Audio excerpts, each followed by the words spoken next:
Ben Lala. Hey, salut tout le monde, bienvenue à cet épisode de Ben Lala. Ben Lala. Et comparativement à ce qu'on a fait depuis le début de la saison, eh bien, on a des invités aujourd'hui. Lala.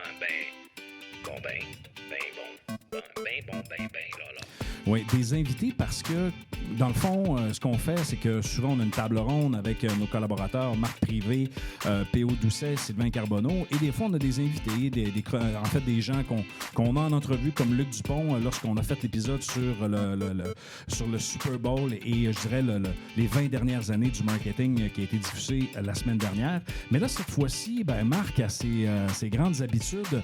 Il nous a fait une twist d'entrevue. Donc, salut Marc, comment ça va? Hey, salut Benoît, tu sais que je peux pas arriver ici tout seul, hein? Non, effectivement. Je sais pas si c'est un manque de confiance. Non, je pense, moi, c'est plutôt pour faire rencontrer des gens. Faire rencontrer des gens. Faire rencontrer des personnes. T'en faire rencontrer à toi. Oui. Puis en même temps, d'en faire profiter toute la communauté là, du Saguenay-Lac-Saint-Jean et même peut-être à travers le monde. Qui sait, hein, parce qu'on sait qu'actuellement, juste avec nos scores, on sait qu'on transcende les murs du cégep de Chicoutimi, de la région. Donc, on est très content. Donc là, pour cet épisode-ci, qu'est-ce que tu nous as préparé, Marc? J'ai deux invités. OK. Le premier, c'est un étudiant qui est étudiant actuellement en comptabilité et gestion, qui est vice-président du Club entrepreneur. Puis c'est un peu lui qui va nous entretenir, qui va nous présenter notre autre invité, qui est un entrepreneur natif de la région. Puis c'est lui qui va comme gérer tout ça. OK, on confie le Ben Lala à un étudiant. Non, mais là, mais c'est un bon, là. Tu penses que c'est un bon parce que c'est sûr que c'est un balado pédagogique. Hein, donc, c'est un beau levier pour apprendre. Exactement. Donc, on n'a pas le choix. Donc, on va lui céder les rênes. Exactement. Fait que Dolian, je te laisse aller. Vas-y, mon ami. C'est à moi. Oui, c'est à toi, Dolian. Alors, notre invité aujourd'hui s'appelle Sébastien Dallaire, président directeur général de SD Maintenance et aussi ancien étudiant au cégep de Chicoutimi. En plus, j'ai appris qu'il était ancien président également du Club entrepreneur. Donc ça, c'est un bon point pour lui. SD Maintenance, c'est une première entreprise d'entretien ménager commercial au Canada qui a un modèle de leadership distribué, communément encore appelé le modèle d'autogouvernance. Grâce à une culture forte et des valeurs partagées, une mission commune que Sébastien a sûrement su instaurer dans son entreprise, les collaborateurs travaillent main dans la main avec un objectif d'offrir la meilleure expérience client en industrie. En cultivant cette culture au détriment du contrôle, chez SD Maintenance, chaque humain s'accomplit librement et profite des meilleures conditions salariales, d'une pleine autonomie et d'une complète transparence. Bienvenue Sébastien. Merci. Très excité d'être ici. J'ai envie en entrée de jeu de mettre une petite nuance quand même. Si vous parlez à tout le monde dans l'entreprise, peut-être qu'il n'y a pas tout le monde qui dirait « je suis complètement libre » parce que on tend vers ça. On va en parler aujourd'hui, mais on est déjà très en avance, puis on travaille fort, puis je pense qu'on fait bien les choses, mais j'étais comme, ce qu'on nomme là, c'est la perfection, l'utopie, puis on tend vers cette utopie-là, mais ça s'atteint jamais vraiment, tu sais. Fait que, voilà, je voulais juste apporter cette petite nuance-là. Comme un peu de gérer les attentes, on dirait. Tu sais, là, Dolian nous avait mis ça, là. Trop de pression pour Sébastien. Donc, pour débuter, Sébastien, parle-nous de toi. Qui est Sébastien Dallaire? Oui, c'est drôle, c'est une question super simple, mais moi, je vais en mettre bien compliqué là, pour vous allez apprendre à me connaître. Ça se peut que vous ayez besoin de me wrapper up puis me ramener sur la terre. Là, mais, qui suis-je? Parce qu'en réalité, c'est une question bien simple, mais moi, je me suis toujours identifié à qu'est-ce que je fais. Puis je pense que c'est la même chose pour bien du monde. Puis dernièrement, je suis dans un programme de formation qui s'appelle Toscane, qui est vraiment, vraiment aligné avec le genre d'entreprise que j'ai, qu'on a développé, donc qui est beaucoup sur le leadership avec des fondements humains. Puis j'ai fait les 2 premiers modules sur 5 modules, c'est des modules de 2 jours. Puis le premier module, c'était l'intériorité. Aller voir qui t'es. Puis la première question, c'est qui suis-je? Puis j'ai toujours répondu en disant, moi, dans le fond, qui suis-je? J'ai une entreprise d'entretien ménager commercial, je suis entrepreneur, mais qui suis-je, vraiment? Fait que je vais vous répondre qui suis-je vu que j'ai fait l'exercice il n'y a pas long. Ça commence. Puis après ça, je vais vous parler de mon parcours. Peut-être, je pense que c'est plus ça qui vous intéresse, mais dans tous les cas, j'avais envie d'introduire avec ça. Fait que, premièrement, je suis un chum. Je suis un frère. Je suis un fils. Justement, ma maman est là. Ensuite, je suis Je suis un joueur de hockey aussi de Ligue de garage. Je suis un ancien étudiant, bon, je suis tout ça, mais puis je suis quelqu'un qui d'extrêmement curieux, qui a une grande, grande soif d'apprendre. Je suis quelqu'un qui est passionné, qui adore l'humain, vraiment, vraiment beaucoup. Après ça, tout ça m'a amené, moi, ce qui suis-je là, m'a amené à essayer de me grounder puis de faire les choses qui me tentent vraiment, puis selon mes convictions, selon ce que j'ai vécu dans mon passé. Fait que SD Maintenance est venu avec ça, mais bref, qui suis-je? Je suis un peu tout ça. Un peu un gars en quête de toujours être la meilleure version de soi-même, puis de pousser les choses à un autre niveau, toujours dans une quête de bonheur. Fait que ça, c'est pas mal qui suis-je. Donc, un entrepreneur humain.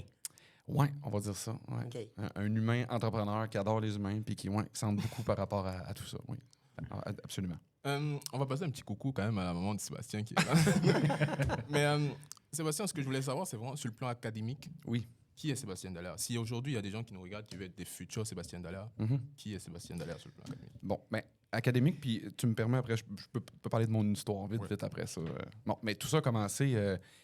ma mère a commencé... Non, parce que on ira pas là, mais... fait que là, Donc, tu veux remonter à la fécondation, c'est ça, je comprends.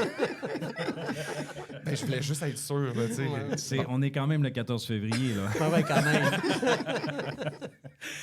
Ouais. Mon père est pas là, lui. En tout cas. Mais non, c'est ça. J'ai fait mon secondaire à Dominique Racine, tout près ici. Fait du sport-études, hockey et football. Après ça, cégep de Chicoutimi en technique, comptabilité, gestion pour ma première année. Juste un an, j'avais plus une tendance gestion entrepreneuriale. Fait que j'ai pris plus une tangente sciences humaines, économie, gestion par la suite. J'avais l'ambition d'aller au HEC dans ce temps-là. Puis finalement, c'est pas ça qui s'est passé. Puis je suis bien content, mais on pourra en reparler. J'ai joué au football aussi au cégep pendant 4 ans. Après ça, j'ai coaché. Mais après ça, université du Québec à Chicoutimi en administration, profil RH. Fait que ça, c'est pas mal mon parcours académique. Puis, tu sais, dans ce parcours académique-là, mon côté entrepreneurial est arrivé assez tôt. Là. J'étais justement... je pense que je sortais du secondaire, puis j'ai parti ma première business à 17, qui s'appelait Football 02. Football 02, qui était une entreprise de vente de stock de football, finalement, là, d'accessoires, de souliers, de gants, puis ainsi de suite. Parce que à ce moment-là, ce qu'il y avait de mieux, c'était en ligne, c'était aux États-Unis. Puis il n'y a pas tout le monde qui était vraiment ouvert à ce moment-là à acheter en ligne. C'est drôle, là, ça fait vraiment longtemps, dans le fond, quand tu y penses. Puis justement, on parle de ma mère, mais je la remercie encore parce que, dans le fond, je mettais tous mes achats sur sa carte de crédit. Moi, j'avais pas de carte de crédit à ce moment-là. Elle me faisait confiance, 5 000, 10 000 piastres de stock en Waygo. Je recevais ça à la maison. En tout cas, c'était un beau premier projet, vraiment pas payant. Mon seul profit, c'était une paire de souliers une fois de temps en temps puis une paire de gants gratuites. Là. C'était juste ça. Fait que j'ai arrêté ça après 2 ans. Mais après ça, j'ai eu vraiment une autre opportunité qui est venue me frapper. Là. Quand j'étais à l'université, c'est banc d'école, il y a un gars qui est passé, Samuel Plourde. Je te salue si jamais t'écoutes. Mais qui passe à l'université, qui me parle de qualité étudiant. Avec des franchises de peinture étudiante qui sont comme pas mal pan-québécoises. En fait, il y en a partout. Là. Dans le premier livre d'Elon Musk, il disait qu'il avait participé à ces franchises-là aussi aux États-Unis. Je dis pas que je suis Elon Musk, là, mais en tout cas. Ouais, c'est ça. Je suis un petit peu plus humain que lui, mais vraiment moins dans l'espace aussi, en tout cas. Fait que tout ça pour dire que, c'est ça. Qualité étudiant, ouais. Fait que là, vraiment mon premier vrai beau projet entrepreneurial, je dirais, Football 02, c'était le fun, mais là, c'était une université vraiment d'entrepreneuriat. Je ramasse ma franchise, je suis formé, encadré, coaché pour être un entrepreneur peintre. Puis là, il faut que tu fasses ton porte-à-porte, puis tu engages des gens, puis on peinture l'été, puis let's go. Fait que première année, puis là, si tu as des questions, tu veux me couper, tu me dis. Mais moi, dans ma tête, j'arrête quand SD Maintenance commence. OK. On va quand même structurer tout ça. Regarde, tu vois, mais moi, j'ai une question sur qualité étudiant, parce qu'on voit ça passer. C'est-tu de l'arnaque? Non, c'est pas de l'arnaque. Ah non, vraiment pas. C'est pas de l'arnaque, mais ça peut avoir l'air de ça, parce que tu fais pas de l'argent à tout coup, là. Moi, entre autres, justement, dans mon histoire, ma première claque d'en face, là, je veux dire, mon premier retour à la réalité a été ma première année chez Qualité étudiant où moi, j'étais le talentueux jeune homme qui est bon pour parler, qui s'en est toujours sauvé en faisant les choses, pas à moitié, là, mais tu sais, de manière efficace, je veux dire ça de même.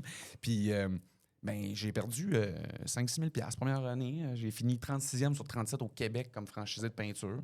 Fait que c'était toute une leçon d'humilité. Là. Peut-être que tu n'avais pas compris qu'il fallait être premier, non 37e. Exact. Moi, c'était le premier de l'autre bord. Non, mais justement, de m'asseoir, je me souviens, j'étais très confortable chez nous. J'avais la maison, j'avais pas de problème. J'avais pas besoin de travailler fort pour être confortable. Je travaillais dans les bars, je faisais de l'argent. Mais là, c'était une première claque dans la face. T'sais. Puis, si j'avais fait comme beaucoup de jeunes qui rentrent dans ces franchises-là, j'aurais juste quitté en disant c'est de la faute au projet, c'est de la faute des redevances, c'est de la faute de ci, de ça. Moi, j'ai décidé de faire non, c'est pas vrai que ça va être ça. Je sais que je vaux plus. Donc, je me suis battu pour revenir. Ils voulaient même pas de moi. Parce qu'il était comme t'étais le dernier. T'es tellement pas bon, reste chez vous. Littéralement. Fait que j'ai dit non, je veux revenir, je vous le promets. Puis l'année d'après, j'ai fini, je pense, 6e au Québec, avec un chiffre qui avait bien de l'allure. Puis à ce moment-là, il m'offrait déjà de devenir coach parce que mon histoire était comme le fun. J'étais un rare qui avait comme parti tellement bas puis monté haut. Puis je suis revenu une 3e année. Je pense que j'ai fini 2 ou 3e au Québec. Puis là, c'est là qu'ils m'ont offert après ça un rôle de coach vraiment officiellement où j'ai accepté. Je dis, ouais, let's go, là, je me lance. Fait que je suis déménagé à Montréal. Puis je suis allé coacher des franchisés là-bas. Fait que pour revenir à ta question, c'est une très, très longue réponse pour une courte question. C'est pas de l'arnaque, tout dépendant de comment tu le vis. Puis moi, quand je coachais, puis que j'allais chercher des jeunes, je leur disais, moi, je pense que tu devrais vivre tes expériences là, puis des difficultés là. Puis l'université, ça coûte de l'argent. Tu sais, tu vas à l'université, tu payes à bout de ligne. Là. Fait que même si ça te coûte 4-5 000, je te jure que l'expérience que tu as prise, ça se peut que ce soit bon pour tes 40-50 prochaines années. Le test de la réalité. Mais, tu sais, des fois, on a des rêves, puis à un moment donné, c'est quand tu le fais, quand tu le réalises, tu sais, tu peux pas apprendre à marcher si tu n'as pas tombé. Tu sais, C'est 100%. ça. C'est un peu comme ça. Doriane, je te laisse y aller, je pourrais continuer. Faut que je me retienne. Il est intéressant. Donc, c'est ça. Merci Sébastien, merci pour ces 2 belles histoires.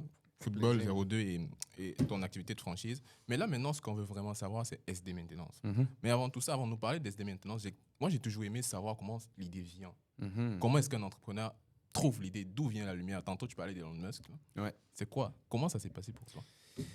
Oui, fait que, ben, tu sais, dans le fond, tu as bien fait d'intervenir là parce que ça commence, dans le fond, mais dans le sens que c'est important dans l'histoire parce que dans les gens que je coachais à Montréal pendant 2 ans, j'ai rencontré 2 jeunes entrepreneurs qui venaient de se lancer dans le ménage, mais ils voulaient prendre l'expérience. Fait que moi, je les ai coachés dans qualité étudiant, mais ils n'ont pas été là longtemps. Là. Ils sont partis 1 mois et demi après, je pense. Puis ils ont décidé de mettre leur énergie sur leur business de ménage commercial. Fait qu'après 2 ans, moi, quand je suis sorti, ils m'ont tout de suite appelé puis ils ont dit hey, on aurait vraiment besoin d'aide. On aimerait ça que tu viennes nous trouver. Fait que j'ai dit non au départ. Je voulais vivre l'entrepreneuriat. Là. Ça faisait 2 ans que j'étais employé du franchiseur. Fait que c'était comme non, moi, je veux me lancer. Fait que j'ai parti une compagnie de plancher de bois franc. Sans, by the way, connaître fuck out là-dedans. Là. J'avais jamais sablé un plancher, j'avais jamais posé de plancher. Mais mon partner, ben, lui non plus. Mais on était Juste d'avoir l'idée. Ben, en fait, ouais, c'est ça. On a plus checké c'est quoi les opportunités qu'il y avait dans les entreprises qui existaient le moins, dans des choses où il y a bien de la demande. Tu sais, essentiellement, c'était ça. Puis on s'est levé le matin, à 8 h, on y était chez nous, puis à 5 h le soir, on avait un logo, on avait soumissionné, on avait déjà signé un contrat, on avait déjà notre fournisseur, on savait comment soumissionner parce qu'on avait appelé toutes les compagnies qui soumissionnaient, tu sais, du Grand Montréal à ce moment-là. Fait que bref, j'ai parti avec lui. Mais rapidement, j'ai fait, ben garde, je vais prendre un mandat de consultation chez ces gens-là qui avaient Excel Maintenance à ce moment. Puis, fait que c'est là que j'ai connu l'entretien ménager commercial.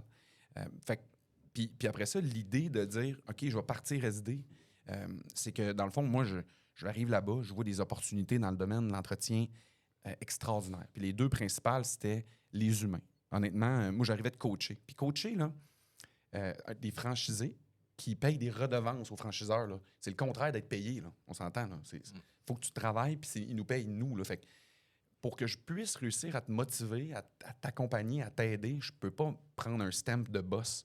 Fait que moi, ça m'a vraiment, vraiment formé à comment écouter, comment amener les gens à faire... à même arriver à mes fins à moi, là, dans le fond. Parce qu'en bout de ligne, j'avais des bonus, moi, par rapport à leur revenu. Mais... plus t'étais fin, plus t'étais payé. Ben, tu sais...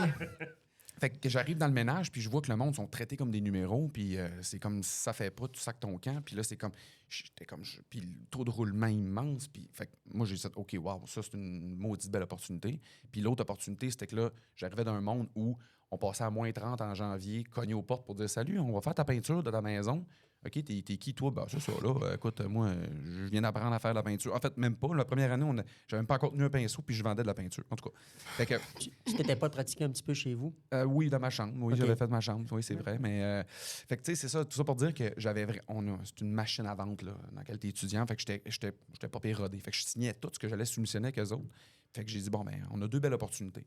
Puis la vraie opportunité finale, fait que dans le fond, il y en a 3, c'est qu'on a signé à ce moment-là Chocolat Favori. On était sur la rive sud de Montréal à ce moment-là. Puis ils nous ont dit, on vous prend juste si vous prenez toutes nos succursales au Québec. Mais Chocolat Favori sont 2 gangs. Là. Nous autres, c'était pas que Dominique Brown, c'est l'autre gang. Puis il y en avait une vingtaine à peu près. Sherbrooke, Gatineau, Chicoutimi, Québec. Puis on se souvient, moi, j'étais à Montréal. Fait que moi, j'ai fait, ah ben oui, aucun problème, on va faire ça. Fait que là, il dit, t'es sûr? Parce qu'il n'y a personne qui veut le faire. Ben, j'ai dit, oui, on le fait, let's go. Fait que là, mes partenaires, on me regardait avec des yeux, t'es-tu malade mental? Ou genre... Fait que finalement, on s'est lancé, puis j'ai dit, non, regarde, on va le faire, let's go. Fait qu'on a commencé ensemble. Puis là, moi, c'était une autre opportunité, ça. Je dis, OK, si Chocolat Favori vient nous voir, nous, une petite compagnie de la Rive-Sud qui fait pas grand-chose, puis qui veut nous donner toutes leurs succursales, c'est parce que ça veut dire qu'il y a des gros joueurs de même, probablement, avec combien il y a de compagnies qui ont des lieux d'affaires partout, puis qui ont un siège social, mettons, à une place, puis c'est comme, ils aimeraient donc ça avoir un fournisseur pour tout. Fait que j'ai dit, ben nous autres, let's go, on va se lancer là-dedans. Fait que les autres, bon, avec Chocolat Favori, ça a marché, mais ils voulaient pas aller trop loin là-dedans. Puis à ce moment-là, j'avais un petit pourcentage avec eux autres qu'ils m'avaient donné finalement. Fait que j'ai dit, ben regarde, moi, je pense que... Puis finalement, on s'est vraiment bien entendu. On dit, gars, pars avec Chocolat Favori comme client, puis start tes affaires de ton bar, puis nous autres, on va rester sur la Rive-Sud. Donc, on a parti SD Maintenance avec premier client, Chocolat Favori. Puis là, ben moi, j'habitais à Montréal-Anjou. Puis mon premier client, il était à Sherbrooke, puis mon deuxième était à Gatineau, puis mon autre était à Québec, puis à Chicoutimi. Puis dans l'histoire, c'est important ce qu'SD est aujourd'hui parce que ce que j'ai fait, c'est que là, c'était 7 jours semaine, 2h30 de ménage par nuit. Un Chocolat Favori, là, quand il y a du monde qui rentre là, l'été, puis qu'il y a du chocolat qui tombe, là, je vous jure, là, c'est les affaires les plus dures à enlever d'un plancher. Fait que c'était vraiment du ménage tough. Non, mais Sébastien, excuse-moi. Vas-y. Mais juste pour nous fixer dans le temps, Ouais. c'était en quelle année? On est à 2018. Moi, j'ai parti de 2019 SD. OK. Fait que 2018, là, je finissais là, Excel Maintenance, puis Plancher SD était lancé avec mon partner, puis on était là à peu près. Fait que là, moi, mon premier client, ben, je dis Sherbrooke. Fait que là, quand on avait recruté, on devait recruter 7 jours semaine, 2h30 par nuit. Puis là, moi, j'ai aucune manière de savoir la personne. Ben, c'est pas vrai. On savait qu'il avait rentré ou pas parce que le lendemain, la gérante nous le dit en crise, là. Mais excusez-moi pour le sac. On est dans un lieu pédagogique. Mais fait que c'est ça. Fait que le lendemain, s'il rentre pas, genre, il y a un risque, là. Puis je sais que le grand boss va m'appeler, va me dire ça marche pas ton affaire. Fait que moi, ce que je faisais, là, je recrutais de manière excessivement transparente en ligne. C'était, dans le titre, là, tu sais quoi tu allais faire. Là. Puis le nombre d'heures, puis le taux horaire, puis c'était comme méga transparent. Fait que déjà, je filtrais bien du monde. Il y avait juste du monde qui s'affitait pour eux, qui passait en entrevue. Puis en entrevue, là, selon moi, il vous dirait que je faisais pitié un peu. Là. J'étais comme, moi, j'ai vraiment besoin de toi. Là. Plus que toi, t'as besoin de moi. T'es la personne la plus importante. Si t'es pas là, j'existe pas. Fait que qu'est-ce que je peux faire pour toi? Puis fait que transparence ses chiffres, transparence ses heures, le budget que j'avais fixé, mettons, pour la main-d'œuvre, pour réussir à faire une marge de profit pas pire, c'était comme, garde, c'est à toi. Si ça te prend 20 minutes de moins, tant mieux, l'argent dans tes poches. Moi, dans le fond, je veux juste que te créer le meilleur contexte favorable possible pour que tu sois bien, que tu rentres. Puis si jamais tu peux pas rentrer, là, peux-tu trouver une solution, s'il te plaît? Tu sais, comme, trouve genre, ta mère, ta famille, ton ami, whatever, forme-le avant, je sais, comme... Moi, je m'en fous. Là. Dans le fond, tant que le ménage est fait puis que les clients sont contents, on est-tu capable? Fait que là, le monde était comme, ben oui, parfait. Fait que là, eux autres, je pense qu'ils se sentaient comme valorisés. En plus, je les mettais en contact avec les clients. Fait que les clients, les premières affaires qu'ils avaient à communiquer, c'était avec eux directement. Non, mais là, 6 ans plus tard, vous êtes rendu à combien à l'intérieur? Alors là, on est au-dessus de 100 employés maintenant, là, à travers le Québec. Ouais. Puis là, on a 4 millions de chiffres d'affaires. Mais à ce moment-là, tu sais ça, là, on commençait. Là.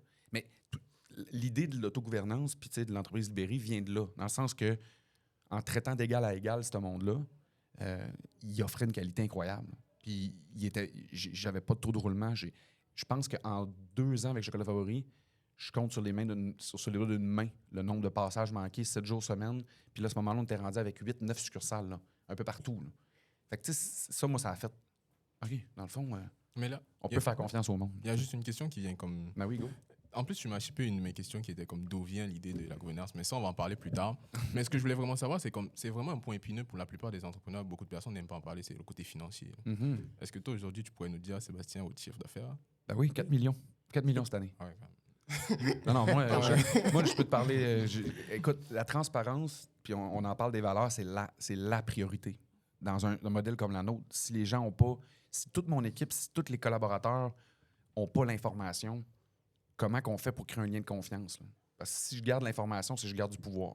Puis dans une entreprise libérée, ben, c'est qu'on libère le pouvoir pour qu'il soit décentralisé puis que tout le monde ait intrinsèquement la motivation de faire les choses. Fait que les chiffres, là, posez-moi-les toutes, ne me dérange pas.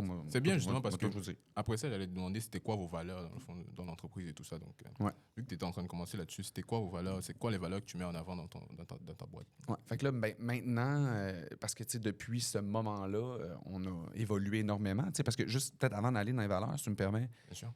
c'est que au départ, c'est juste quasiment une bad luck. Là. Pas une bonne. En fait, au contraire, c'est. Ben, Ce une qu'on bonne appelle, luck. ce qu'on appelle un concours de circonstances. Merci. Voilà. Fait que, tu sais, par le concours des circonstances, par la façon qu'on a lancé ça au départ avec ces humains-là, ça a créé cette culture-là tranquillement, pas vite. Puis à un moment donné, j'ai lu un livre, puis le livre, ben, c'est Reinventing Organization de Frédéric Laloux. J'en parle tout le temps. J'invite tout le monde à lire ça, même si c'est une entreprise traditionnelle, même si tu n'as pas l'intention d'aller dans le libéré. Ça présente bien les styles d'entreprise. Puis quand j'ai lu ça, j'ai dit, ah ben dans le fond, c'est ça. Moi, c'est ça. C'est ça que je veux faire. C'est vraiment, vraiment ça. C'est collé sous moi.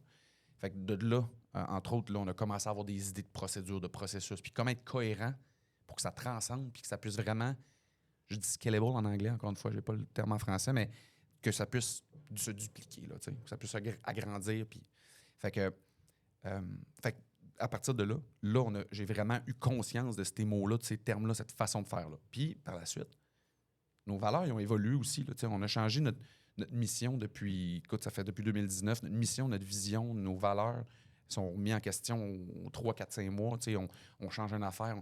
Ah non, ça, c'était pas c'est moins cohérent. Non, ça fait moins de sens. Puis des fois, c'est des petits mots, mais le but, c'est ça. C'est que dans nos valeurs, aujourd'hui, on a la transparence qui est comme nécessaire, névralgique. Si on n'a pas de transparence, c'est sûr que ça ne marche pas. La deuxième, c'est la cohérence, justement. Faut que la cohérence se transcende. Fait que, moi, dans ce que je vous parle aujourd'hui, si moi, je mets à la fin tout ça, un veto, par exemple, sur une décision, sur quelque chose, juste parce que je dis non, c'est ma business, c'est moi qui ai le plus de part, ben je viens de faire écrouler la business. Là. Dans le sens, ça ne va pas fonctionner. Mais est-ce que ça veut dire que est-ce que tout le monde peut faire tout? Non, là, c'est pas un chaos, là, vraiment pas. Puis on pourra aller là-dedans aujourd'hui. Mais bref, fait que, transparence, cohérence, empathie, nécessaire. On est tous des humains. Là. Dans le fond, la base de cette entreprise-là, c'est de considérer que chaque humain est unique, différent, a un chemin, lui, dans sa propre vie. Puis que dans le fond, on veut l'accompagner là-dedans, puis on veut s'assurer que tout le monde, tous les chemins de tout le monde, en fait, c'est même pas ma responsabilité à moi, c'est leur responsabilité à eux autres, tous ces collègues-là qui travaillent ensemble, de comment je peux m'assurer que l'autre y est bien, puis que moi, je suis bien, puis si on est tous bien ensemble, ça va marcher. Fait qu'il faut être empathique pour ça. Sébastien, si tu me permets, Oui, go. c'est-tu compliqué à mettre en place ce genre de choses-là? Je veux dire, moi, j'écoute l'empathie, c'est des mots juste de belle valeur. Ouais. Et ça doit être quand même assez exigeant. Fait que, oui, parce que, dans le fond, le principe que moi, j'aime beaucoup présenter quand on forme, mettons, les nouvelles personnes, puis quand j'en parle, c'est que une business de même, il faut que tu investis du temps, puis il faut que tu investis dans les humains. Mais ça prend du temps, ça prend de l'énergie, puis beaucoup d'énergie, puis beaucoup de temps. Mais j'ai appris une affaire, puis c'est dans des livres, entre autres, de leadership sur les fondements humains et tout, c'est que le seul investissement qui est durable dans la vie, c'est l'investissement dans les humains. Fait que j'investis beaucoup de temps au départ, j'aime même pendant, mais beaucoup, beaucoup de temps au départ, puis idéalement nos leaders de territoire aussi. Puis après ça, ce que ça crée, c'est que ça crée un cercle vertueux. Là. Parce que tu investis le temps, tu crées une relation, une confiance, une autonomie et tout, là. Puis donc, des procédures, des processus, on remet les choses en question, mais on investit beaucoup de temps, mais après ça, ça devient plus grand que toi. C'est ça le concept. Puis je peux déjà vous le métaphoriser, ça va peut-être revenir aujourd'hui, mais on voit ça comme dans le fond, je me vois, moi, dans mon rôle, comme un jardinier. C'est niaiseux, mais c'est un jardinier, puis ce qu'on crée, c'est un terreau fertile. Puis dans le fond, ben, on met bien de l'eau, puis bien du soleil, puis bien de l'amour. Puis après ça, ben, ça va ça va fleurir par lui-même. Ça va grandir. Chaque plante va prendre le soleil, ses racines comme il veut, mais l'idée, c'est qu'au départ, quand tu pars, moi, j'ai vu ma mère là, partir de ses jardins, puis ça prend du temps au départ. Ça prend de l'investissement de temps et d'énergie. Ben de la patience. mais oui, tu as raison. Puis ça, la patience, ça passe par... Je vais pas aller trop là-dedans, à moins que ça vous intéresserait vraiment, mais dans la patience, pour être patient, il faut que tu sois comme régulé émotionnellement, un peu comme humain. Là. Fait que si tu es quelqu'un de... Fait que dans notre business, là, on est beaucoup dans le savoir-être. J'ai besoin d'humains qui sont idéalement régulés ou qui vont comme... Si tu es tout le temps en train de péter la coche perfectionniste, tu veux tout contrôler, c'est ça, chez nous, ça ne marchera pas parce que si tu fais ça, tu vas venir scraper toutes les bonnes pratiques puis la bonne façon de faire. Fait qu'il faut que tu... Pour être patient, faut être de l'écoute, il faut que tu sois là pour l'autre. Bon, fait, là, justement, je vais pas aller trop là-dedans. Là, Donc, le savoir-être, parce que souvent, en entreprise, c'est le savoir-faire qui est important. Ouais. Mais le savoir-être est tout aussi, sinon plus important que le savoir-faire. Fait que justement, puis après ça, je m'excuse. C'est bien correct, ça, c'est bien correct. Oui, en fait, moi, tous mes leaders, il n'y a pas personne. Là, on vient d'en engager 3 nouveaux. Les leaders, c'est les leaders de territoire. Là, je pourrais parler du modèle un peu justement tantôt, mais j'ai pas personne qui est allé à l'université. En fait, ils sont allés, mais ils sont pas ressortis avec un papier. On a une personne là, qui vient de me passer en âge, là, il a 37, puis il a beaucoup, beaucoup d'expérience, mais non plus pas de scolarité. Toutes les autres, là, je pense que j'ai pas un leader en haut de 28, dont ma plus jeune est à 22. Puis dans mon centre de service, j'ai pas personne. J'ai un qui est à l'université, c'est une bonne affaire, là, c'est le comptable. Ça, c'est assez important. Ça, c'est important. Ça, je le recommande. Mais sinon, les autres, c'est vraiment le savoir-être là, qui est comme la priorité. Le reste, ça s'apprend. Puis on travaille pour ça après. Non, mais ça fait bien parce que justement, tu as répondu presque à la question qui allait suivre. Donc, mais il y a 2 jours, j'ai écouté une phrase et je me suis dit, c'est sûr que je vais l'utiliser au podcast. Mais c'était comme, ça disait, je ne me rappelle plus où je l'avais lu, mais ça disait, pour briller, il faut savoir s'entourer d'étoiles. Tu as commencé une business comme celle-là, tu as dû la commencer avec quelqu'un, avec certaines personnes. Ouais. Parle-nous de ces personnes-là. Qu'est-ce qu'ils font? Est-ce qu'aujourd'hui, ils sont toujours dans l'entreprise? Quel est leur rôle? Quel est ton rôle à toi-même? Tu as commencé à parler un petit peu, comme tu disais tantôt. Ouais. Sur le plan académique aussi, tu as commencé à présenter un petit peu, à part le comptable qui a des diplômes. Mais c'est ça. Ouais. Parle-nous un peu de ces personnes-là. Quelles sont les responsabilités en entreprise? Comment vous organisez un petit peu tout ça? Ouais. Puis là, j'ai comme une maladie mentale, entre autres, dans ma vie, puis c'est comme, faut que je ferme mes boucles. Puis là, tantôt, tu m'as parlé des valeurs, puis là, je n'ai juste nommé 3 sur 5. Fait que là, Fermons la boucle. Fermons la boucle. Et après ça, poursuivons avec la question. là, elle va être réglée. Là. Autonomie, collaboration. Merci. C'est bon. Fait que ça, c'est beau. OK, maintenant, fondement de... Donc, la seule personne qui est plus là avec nous depuis le début, c'est Mélissa. Mélissa Nakazadi, qui était... c'est une personne touchante dans ma vie parce que c'était une adjointe, une personne super importante en fait dans Qualité étudiant. Je l'ai fait partir chez Qualité étudiant pour s'en venir chez Excel Maintenance où j'étais au départ. Puis finalement, quand j'ai parti SD, j'avais pas une scène, on avait un client, on facturait 9 000 par mois. Fait que je me suis pas payé pendant 6 mois. Je l'ai amené avec moi, je la payais puis tout. Puis finalement, la COVID est arrivée puis malheureusement, on n'a pas pu continuer ensemble, mais elle a été une des fondatrices au départ. Elle n'avait pas de part, mais elle était vraiment, vraiment importante. Fait que ça, c'est la personne qui malheureusement, on a perdu là. Sinon, après, dans la fondation, j'ai les employés qui ont fait des chocolats favoris, mais ces gens-là, eux autres aussi, ont perdu malheureusement leur emploi parce que quand la COVID est arrivée, on a tout perdu nos contrats, en fait. Là. Fait que chocolat favoris, ça a été terminé. Ils ont pris ça à l'interne, puis ça a été... ils ont voulu calculer, pas calculer, mais contrôler le coût, puis faire travailler le monde, là, finalement, ce qui fait du sens. Fait qu'on a tout perdu. Fait que ces gens-là non plus sont plus là, malgré qu'il y en a peut-être, là, Mathieu, en tout cas, j'ai certains peut-être préposés qui sont encore ici, là, mais de mémoire, pas tant. Sinon, après ça, ben, tu sais, dans la fondation, là, j'ai pas le choix de le dire, mais il y a Alexandre Dallaire, qui est mon frère, puis qui est devenu notre coordonnateur ici au Saguenay, parce que quand la COVID elle a crashé tout, j'ai quand même eu méga demande ici au Saguenay. Quoique j'étais à Montréal, j'avais des amis du monde qui me demandaient, puis c'était ici notre territoire qui se développait le plus. Fait qu'à un moment donné, j'ai dit, OK, c'est bien le fun de le gérer à 5h30 de route, mais là, avec la densité, ça serait bien d'avoir quelqu'un sur place. Fait que mon frère est rentré. Puis tu sais, Alex est rentré, j'en suis extrêmement reconnaissant, mais je l'étais assez que j'ai donné des parts, justement. Là, mais, puis il en a acheté d'autres, là, by the way. Là, je sais qu'il va dire, hey, en tout cas. Fait que, Tout ça pour dire qu'il était là au départ, puis vraiment important parce qu'il est rentré avec un job à moitié à quelque part d'autre, puis là, il est rentré avec, je lui donnais comme 15 le deal qu'on a fait, c'est comme 30 de marge, 15 pour toi, 15 pour nous autres, puis fait qu'il est commencé vraiment variable, tu sais, puis il a monté son territoire, puis maintenant, c'est un territoire juste ici, je pense qu'on est autour de, si je me trompe pas, cette année, ou pas loin de 2 millions, tu sais, c'est comme la moitié de la business. Fait qu'il est vraiment, vraiment important dans cette histoire-là. Fait que Alex, justement, a 20 avec moi. Puis j'ai Étienne qui est mon partner de plancher SD. Que là, maintenant, on a fait, hey, le plancher, on est très limité là, parce qu'on pouvait comme développer. C'est une grande expertise. Fait qu'on a cancellé ça. On a fermé, puis il est venu avec moi. Fait que lui aussi, maintenant, aujourd'hui, 20 Puis, en fait, un des fondateurs, mais qui est silencieux dans l'histoire, c'est Hugo Perrin, qui lui-même a une compagnie qui s'appelle Sévère, de traitement de pelouse par québécoise. Super, super entrepreneur, super humain, un de mes meilleurs chums. Il va être mon célébrant de mon mariage, by the way. Puis, ben, lui, au départ, c'était drôle, on était coloc. Puis, un des gros enjeux dans vos questions que j'avais vues, c'était c'est quoi les enjeux? Ben, nous, c'est le cash flow. Pas mal de business, c'est le cash flow, mais nous, dans notre industrie, c'est qu'on fait affaire avec des entreprises. Puis les entreprises sont habituées de payer du net 30 jours ou du 45 jours. Mais moi, c'est des humains que je paye. Fait que je n'ai pas le choix là, de payer aux 2 semaines. Fait que je peux pas étirer, moi, mes comptes payables. Fait que là, ben, si mon client n'est pas le moindrement ouvert ou on discute, mais si je me ramasse à 60 jours, moi, je vais faire ma business. Là. Fait que ça a été un des gros enjeux. Puis Hugo, lui, ben, au départ, il me passait des 10 000 aux 2 semaines. Puis je faisais la paye, puis après ça, je recevais le cash, je le remboursais. Fait que officiellement, il n'a pas mis d'argent dans le business, mais pendant 6 mois, il me faisait confiance à me virer 10 000 aux 2 semaines. Fait que c'est quand même... fait que lui, il a 10 Fait que aujourd'hui, c'est ça. Fait que Étienne est au centre de service avec moi. Justement, ça va installer un peu l'idée du modèle. Puis Alex, il est leader de territoire ici, là, du plus gros territoire au Québec en ce moment. C'est justement ça. On va rentrer un petit peu dans le plus gros du sujet, qui est comme vraiment la gouvernance. Parce que tu es quand même la première entreprise au Canada à instituer ce genre de gouvernance. En entretien ménager. En entretien ménager. Oui. Donc, c'est ça.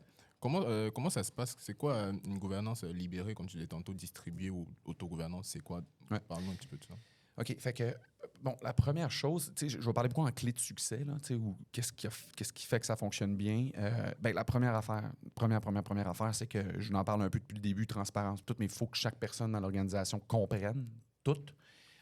Puis on parle de leadership, fait que, tu sais, du leadership, c'est de partager, moi, dans ma tête, c'est partager ta vision pour que les gens, ça devienne la leur, entre autres, ou tu sais, qu'ils l'incarnent assez pour pouvoir être un vecteur de ce leadership-là. Fait que première affaire, c'est faut que tout le monde comprenne, premièrement, où est-ce qu'on s'en va, pourquoi on existe, c'est quoi les non négociables, c'est quoi notre carré de sable, c'est quoi nos valeurs, nos limites. Puis surtout, ça, c'est quelque chose que j'ai appris dernièrement à mettre vraiment des mots, c'est les croyances sous-jacentes.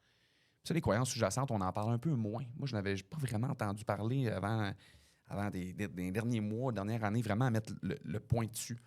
Puis les croyances sous-jacentes sont méga importantes parce que il y a un fleuve entre les croyances derrière une entreprise traditionnelle, hiérarchique, puis une comme la nôtre. Fait que ces croyances-là sous-jacentes, c'est ça qui forme la culture, entre autres, puis qu'est-ce qui va se faire comme pratique, puis qu'est-ce qui va se faire comme échange, puis comment les gens vont interagir dans l'entreprise, entre autres.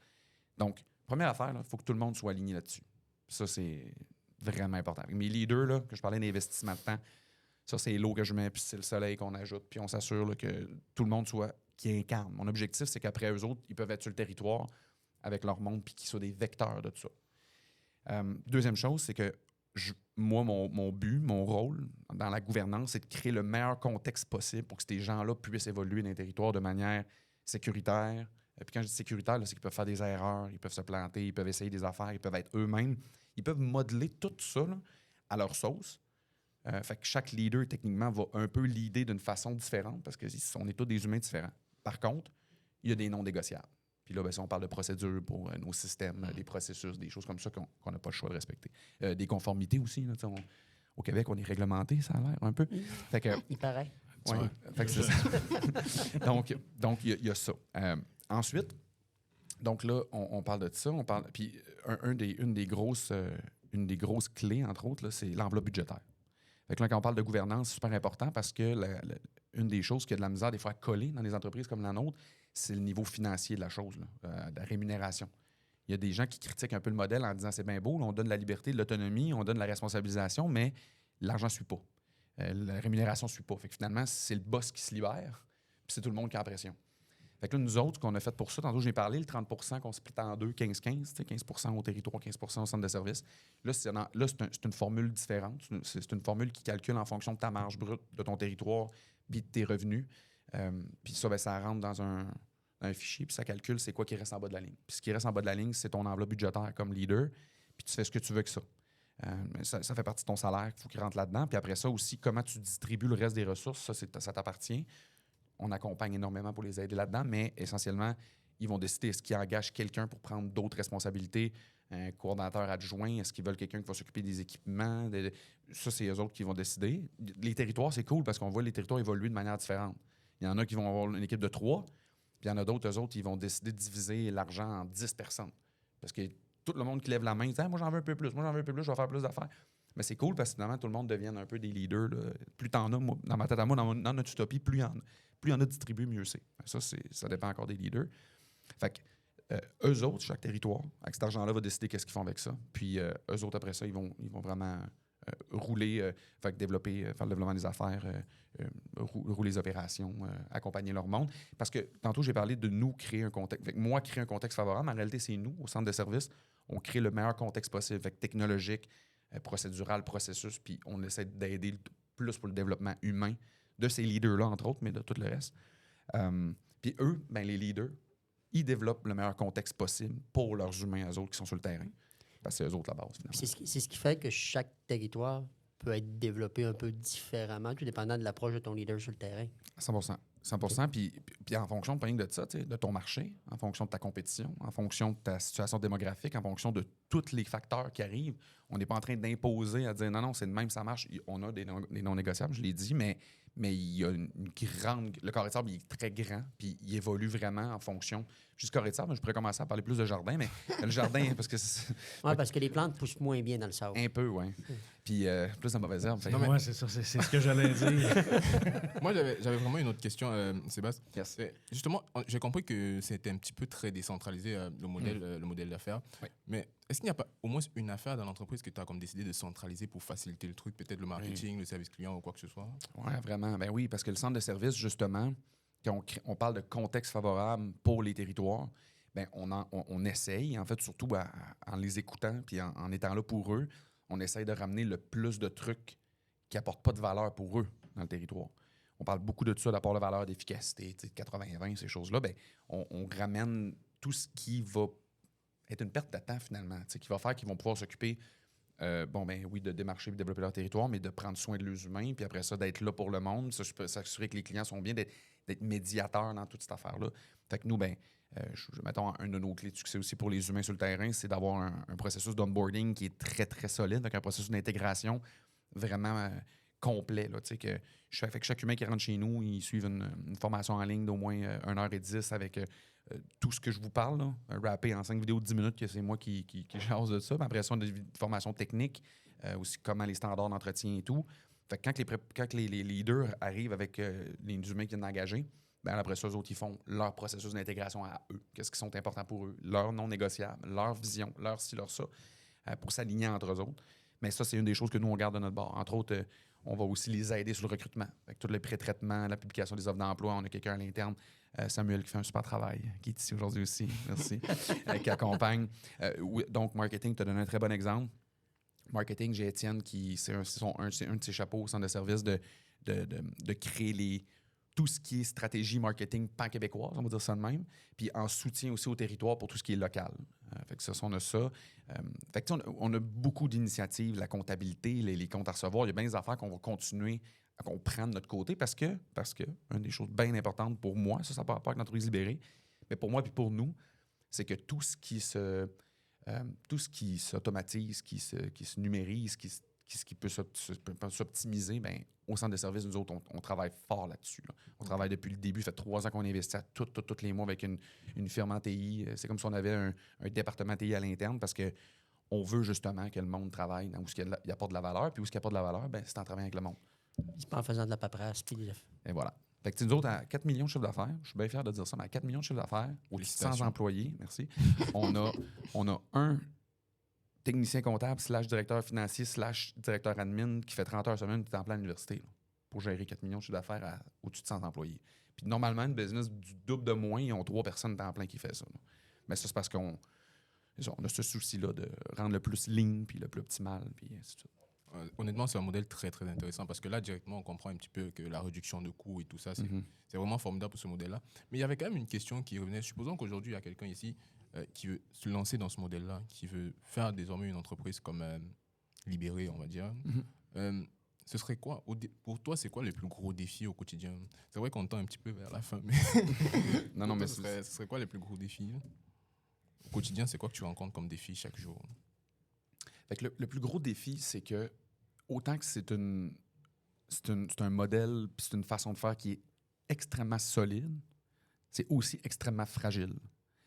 Parce que j'ai parlé de cohérence, puis j'ai parlé de... Puis en réalité, c'est que si, mettons, puis ça, on le voit, là, il y a des territoires qu'à un moment donné, ils se font un peu rattraper par la vie. Là. Puis là, ils vont oublier un non négociable ou une clé de succès. Genre, ils vont recruter un peu trop vite. Ils vont faire passer un bon processus de recrutement. Ils vont skipper l'onboarding parce que là, on n'a pas le temps. Là, il y a 3 nouveaux clients qui nous veulent.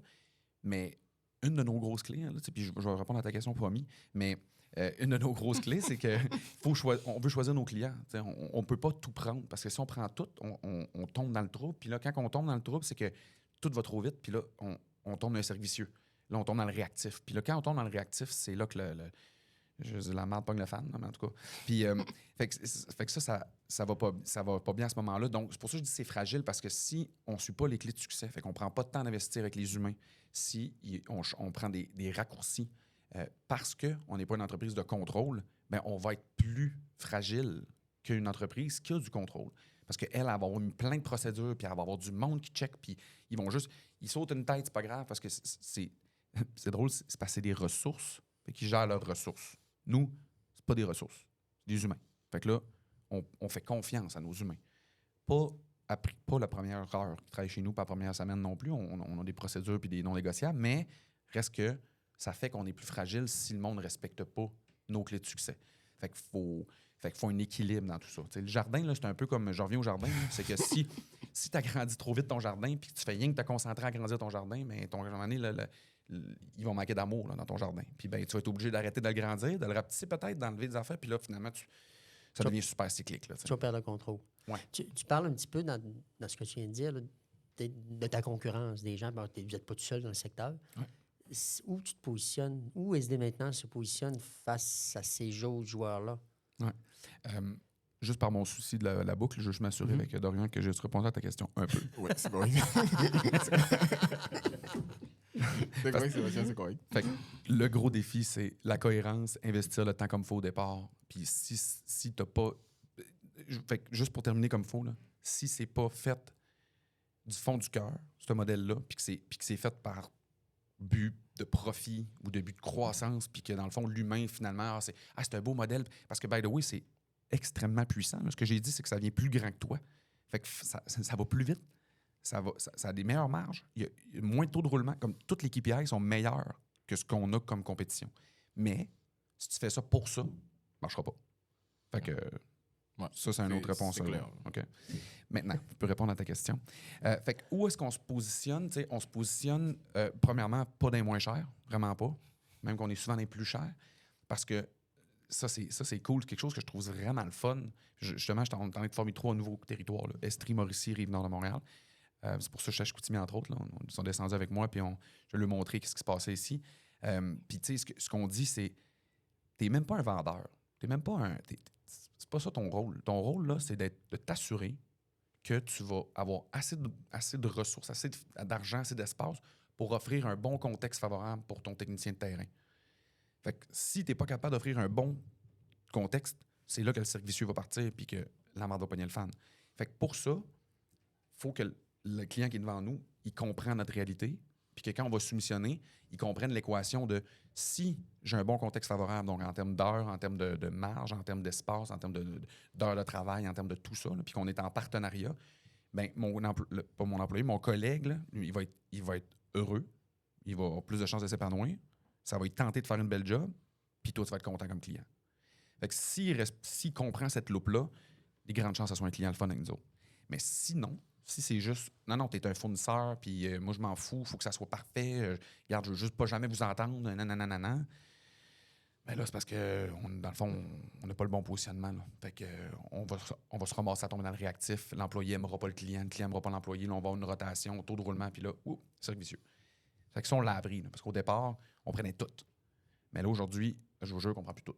Puis ça fait partie vraiment de nos non négociables. On a un filtre décisionnel de clients qu'on veut qui va nous permettre d'offrir un bon contexte.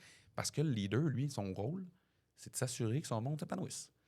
Mais tu parlais de cohérence. Tu sais, cette décision-là veut pas. Tu sais, quand tu veux quand même faire grandir ton entreprise, tu sais, il faut que tu aies des clients. Puis le fait de pouvoir choisir, tu sais, dans le fond, ta matière première, c'est pas tes humains, c'est tes clients qui entrent. Puis eux doivent correspondre aussi aux valeurs puis à ce que vous voulez faire. Donc, d'une certaine façon, vous répandez la bonne nouvelle. Tu sais, parce que eux, même si, parce que veut pas, s'ils comprennent pas le modèle, le cycle, que justement la personne qui fait l'entretien, c'est pas une ressource, C'est pas un robot. C'est un humain. Ouais. Puis ça, c'est comme approche. Moi, ça me parle beaucoup parce que, petite parenthèse, moi, j'ai commencé à travailler. Ma mère avait une entreprise d'entretien ménager. J'ai commencé à 12-13 ans. Je vidais des poubelles. Elle me donnait 5 piastres par soir. Puis j'ai appris à travailler avec ça. Tu sais. Puis quand j'ai grandi, puis que j'ai appris l'entrepreneuriat aussi là-dedans parce que j'ai vieilli. Puis à un moment donné, j'étais allé à Québec, puis j'étais allé à l'université. Mais ça m'a, j'ai appris plein de choses là-dedans. Mais tu sais, c'était pas une grande entreprise, mais on faisait du commercial. Je me souviens, je prenais ma voiture à tous les jours de la semaine. J'allais faire, dans ce temps-là, c'était les CTR, là, c'était des garages, je vais échanger des pneus, tout ça. De très bons souvenirs alentour de ça. Mais tu sais, moi, ma mère m'a enseigné des valeurs à travers ça. Puis ça m'a permis justement, dans le fond, de forger le caractère, puis tu sais, d'apprendre l'entrepreneuriat à travers ça. Fait que t'entendre aujourd'hui, ben écoute, moi j'ai 46, ça veut dire que ça fait au moins quasiment 30 ans, 30-35 ans que j'ai passé là-dedans.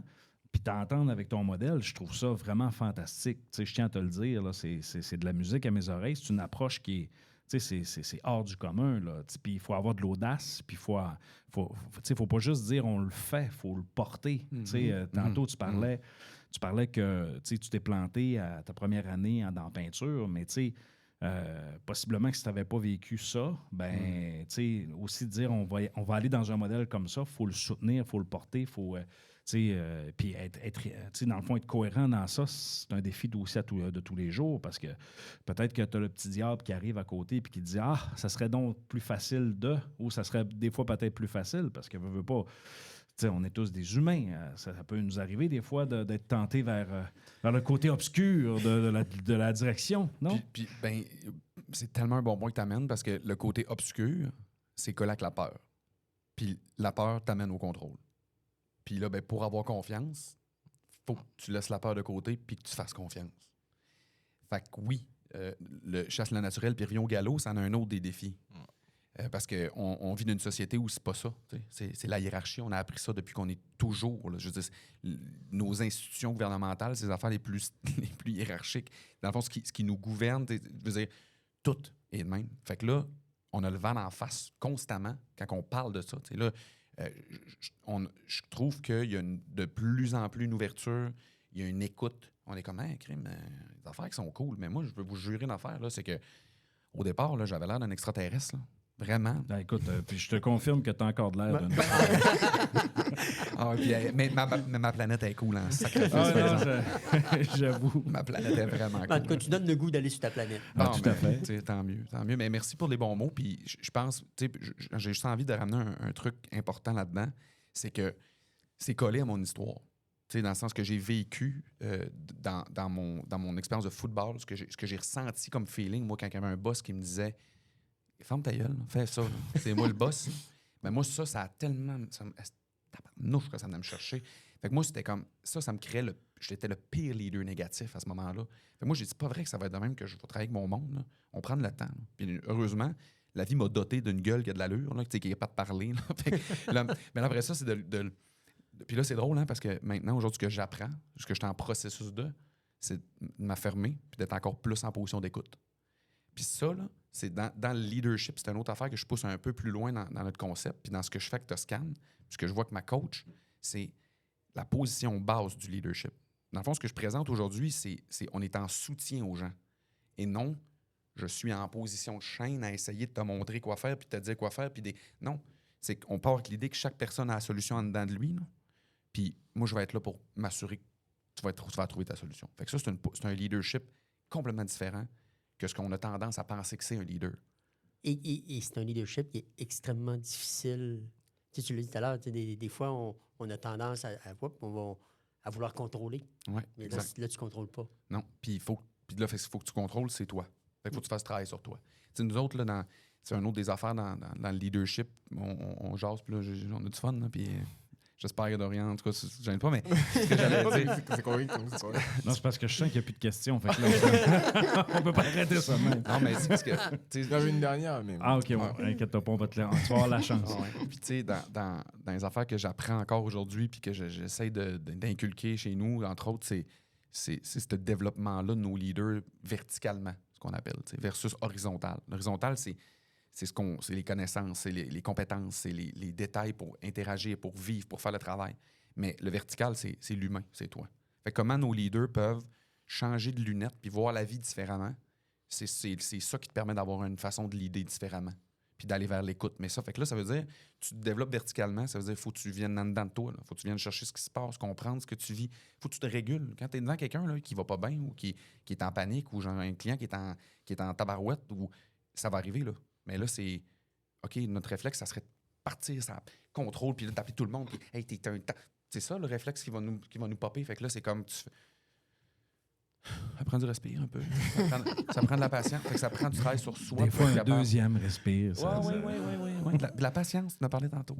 Mais, Fait que, voilà. mais dans tout ça, là, en plus, tu sais, ce que je retiens, parce que veux pas, pour être capable d'appliquer ce genre de coaching-là, moi, je vois ça plus dans une approche de coaching, un peu Bien comme sûr, tu dis. 100%. Faut que la personne te fasse confiance. Mhm. Puis, tu sais, il faut que la personne nous accorde ce leadership-là aussi, de dire, ben, écoute, moi, sans tomber du fait de dire qu'on est un gourou, là, tu sais, Ouais. mais être capable de dire, regarde, je vais t'accompagner, je vais t'amener à, je vais t'aider à devenir meilleur dans ce que tu vas faire. Puis, effectivement, il va y avoir des moments où ce que ça va être dur, des moments où ce que ça ne sera pas parfait, qu'il va falloir qu'on se dise aussi les vraies affaires. Parce que si c'est pas bon, moi, tu sais, quand on parle de transparence, puis c'est de l'honnêteté aussi de dire, ben, écoute, malheureusement, c'est pas bon. Puis aujourd'hui, ce qui est plate, c'est qu'on ne peut plus dire à quelqu'un que c'est pas bon. Tu sais, moi, si je fais un balado qui est pas bon, je veux qu'on me le dise parce qu'il faut que je le sache. Parce que si je pense que c'est bon puis que ça ne l'est pas, ben il faut le corriger. Tu comprends ce que je veux dire?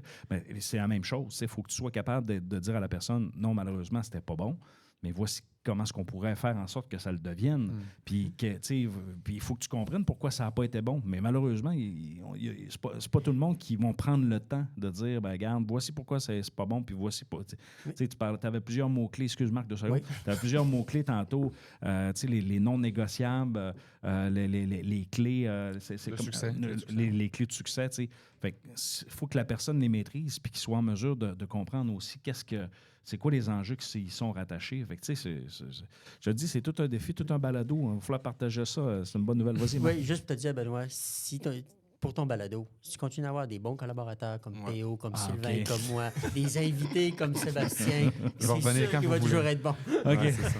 Mais tu sais, puis ce que je vais apporter, là, encore une fois, une clé de succès dans le leadership que tu présentes, parce que oui, c'est vraiment important ce que tu amènes en ce moment. Tu sais, ce que moi j'entends, puis ce qui me scille vraiment les oreilles avec tous mes collègues entrepreneurs qui ont, je vais dire, plus d'expérience. Je parle pas d'âge, d'expérience. Parce que je fais partie d'un regroupement de chefs d'entreprise à Québec, qui est un des plus gros en termes de chefs d'entreprise au monde. C'est EO. Vraiment, vraiment un beau regroupement. Ça a des super belles valeurs, mais reste que je côtoie en majorité des gens avec beaucoup plus d'expérience. Puis, ce qu'ils ont tendance à dire, c'est « Ah, la génération, hein, les jeunes aujourd'hui, est-ce qu'il n'a pas travaillé? » Bon. Nous, chez nous, je l'ai dit tantôt, j'ai pas un leader au-dessus de 28. Puis c'est tout du monde extraordinaire qui travaille fort, qui sont autonomes, qu'il n'y a pas personne qui regarde, puis ils font ce qu'il faut. Mais là, ça passe entre autres par la posture qu'on a parlé tantôt de descendre, là, de leadership de base, puis ça passe là, par l'induction. L'induction, j'ai appris ça aussi dernièrement, là, ça me demande de mettre des mots, là, c'est d'induire une vulnérabilité, toi, comme leader, ce qui n'est pas la mode. Moi, là, quand je parlais avec mon premier, on reviendra tantôt, là, quand je parlais du recrutement à Sherbrooke de mon préposé, que je disais « Hey, j'ai besoin de toi. Là. Si t'es pas là, je suis rien. » Ça craint quelqu'un quand même. Là. Tu sais, dire « T'es important. Là. T'es vraiment important. » Fait que ça, d'induire cette vulnérabilité-là au départ, c'est le lien de confiance. Tu peux pas t'attendre à quelqu'un soit vulnérable devant toi si toi, tu ne l'es pas. Fait que ça, c'est entre autres avec ma gang. Nous autres, on fait 3 retraites par année. On part une semaine dans un chalet. Ça coûte cher, là. Mais c'est vraiment important parce que, justement, on apprend à se connaître. En parlant de chalet, j'en ai un pour toi. Avec grand plaisir. Est-ce que tu n'embauches pas par hasard aussi? Comment t'as dit ça? Est-ce que tu n'embauches pas aussi par hasard? Si c'est pour le chalet, je suis prêt. Mais tu sais, on fait des retraites. On apprend à se connaître pour vrai. On est là, en pleine. Puis Samuel pourrait le dire. Là, on y va, qui on est comme humain, avec les erreurs qui arrivent, avec la vulnérabilité. Puis c'est ça qui crée ce lien de confiance-là, entre autres. Là, fait que ouais, je voulais juste amener cette nuance-là parce que c'est super important. Puis s'il y a une affaire que je veux dire à tous mes amis gars, filles, entrepreneurs avec l'expérience ou avec cette posture de chaîne-là, ça a tellement plus d'impact quand tu es en posture d'écoute, puis de base, puis de vulnérabilité. Ça se fait tout seul. Ça se fait tout seul. Fait que voilà. Sébastien, c'est vrai. Je voulais un petit peu rebondir sur ce que tu disais, mais là, on va comme conclure tout ça. T'es tanné? C'est fun, moi. C'est facile, ça Mais roule bien. ce que je voulais vraiment dire, c'était au niveau de la confiance, c'est vrai que se rendre vulnérable, ça permet vraiment aussi que l'autre s'ouvre à nous, mais il y a toujours le risque de tomber sur les mauvaises personnes. Peut-être jusqu'ici, toi, tu as eu la chance d'avoir des bons collaborateurs, mais je pense que demain, si tu tombes sur la mauvaise personne, là, t'es vraiment mal pris. Est-ce qu'il y a une façon, peut-être en entrevue ou quoi que ce soit, quelque chose que tu cherches chez la personne, quelque chose que tu vois, d'engager avec cette personne-là? Tu sais, t'amènes un vraiment bon point parce que tu vois ce que t'amènes, c'est la peur. Mais puis je dis pas une critique, c'est la peur. Dans le sens que oui, tu sais quoi, la vulnérabilité, c'est épeurant. Tu sais, c'est dangereux. Parce que dans le fond, tu ouvres quelque chose à quelqu'un que tu sais pas comment elle va le prendre. Fait que c'est épeurant. Puis ce que je vais dire, c'est que oui, en termes de processus, il y a une façon de faire pour réussir, essayer d'aller chercher le plus possible l'humain qu'on veut puis que tu sais que tu vas pouvoir. Mais honnêtement, là, c'est plate que je vais te répondre, mais ça passe par un travail sur toi. Moi, c'est vraiment plate à dire, mais pour réussir à être vulnérable, il faut que tu sois assez confiant. En fait, la différence de la confiance, c'est avoir confiance en ce que tu fais, puis l'estime de toi, c'est ce que tu es. Puis si tu es capable d'ouvrir ce que tu es au monde, puis que l'autre, il le prend mal, ben c'est lui qui est pas bien. C'est pas moi. Là. Fait qu'après ça, tu leur fermes, tu gardes. Sorry, man, mais ça marchera pas. Puis, ciao, bye. Ça, c'en est un non négociable. Quelqu'un qui n'est pas empathique, qui n'est pas ouvert, qui n'est pas à l'écoute, ça, c'est sûr, ça ne peut pas marcher chez nous. Là. Surtout pas dans une culture comme ça. Fait que c'est un peu. Donc, oui, processus, recrutement. Tantôt, j'ai parlé de raccourcis. Il ne faut pas prendre de raccourcis. Parce que tu veux avoir des collègues avec qui tu veux travailler, puis tu sais que tu vas pouvoir aller dans cette zone-là. Mais après ça passe par du développement vertical pour dire. Moi, en tant qu'humain, je suis capable de me réguler assez pour être ouvert et vulnérable au monde. Puis je dis pas que chez nous, by the way, tout le monde est là. On tend vers ça. Idéalement, moi, j'essaie de tendre vers ça. On n'atteint pas la perfection. Honnêtement, c'est très pertinent ce que tu dis pour le travail sur soi aussi. Et surtout le point de... Ça dépend vraiment de la culture aussi. Parce que moi, je ne viens pas d'ici. Donc, la façon de voir les choses, la façon de penser, la façon de...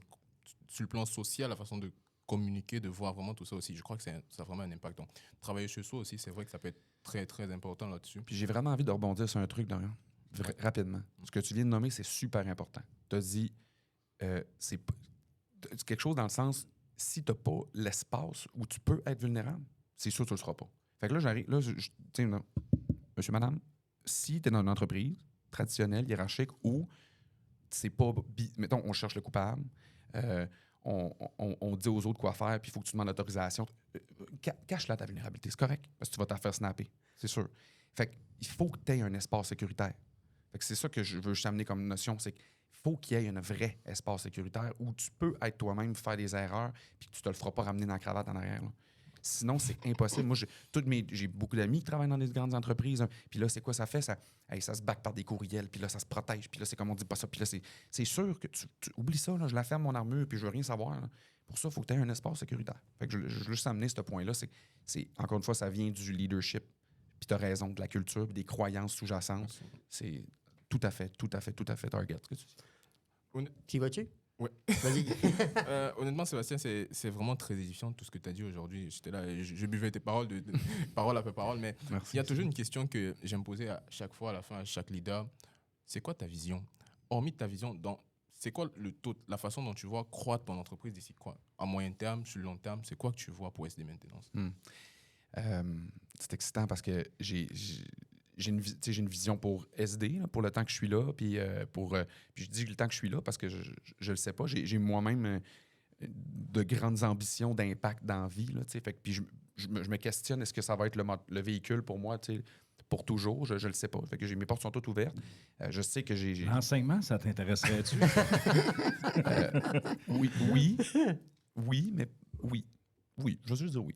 Fait que, mais j'ai l'impression d'amener tellement chez nous, que j'ai un peu cette impression-là. Au privé, je pense qu'en fait, on a besoin de monde qui vont insuffler ce souffle-là, qui vont amener les entreprises à changer. En fait, c'est justement ça que je voulais aller, c'est que je pense que j'aimerais ça, amener cette transformation-là. Tantôt, on a parlé de c'est-tu dur de transformer une entreprise? Oui, vraiment. Mais moi, je pense que je suis en train de me roder, là. Je pense que dans 4-5 ans, je vais pouvoir dire, si ça te tente, je pourrais venir checker un peu chez vous, là. Puis laissons-nous 2 ans, là, puis on est capable. J'aimerais vraiment ça. Tu sais, je suis en train d'écrire un livre en ce moment. Pas là, mais j'ai beaucoup cet été. Là, je vais le finir pas mal le printemps-été prochain. J'aimerais ça le publier en 2025 pour parler justement à toute la génération, surtout la jeunesse. Moi, je pense que c'est le futur. Puis tant mieux si les autres veulent l'écouter puis veulent le lire puis que ça leur parle. Je serais vraiment content.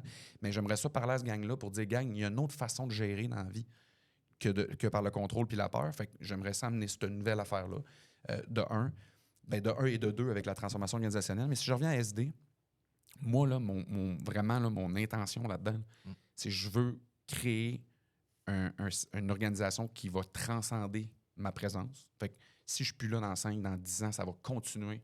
Parce que je vais avoir légué, je pense, des bonnes bases, quelque chose qui va être perduré dans le temps, qui va être durable. Ça, pour moi, c'est ce que je souhaite. C'est mon rêve.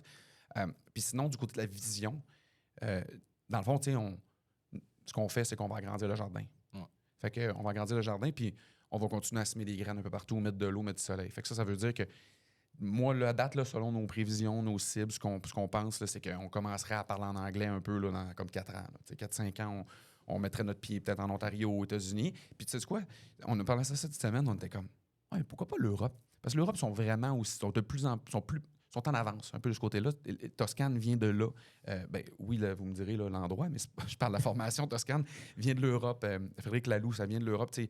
Fait que peut-être que ça va être une place francophone là-bas. Honnêtement, notre modèle, je pense aujourd'hui, qui est scalable, où ce qu'on est capable de juste prendre des humains localement, leur donner tout cet amour-là, cet espace-là, puis il va développer son territoire comme il veut. Fait que notre vision, là, elle n'a pas de fin, mais je sais juste que je pense qu'elle va prendre bien de la place. Là.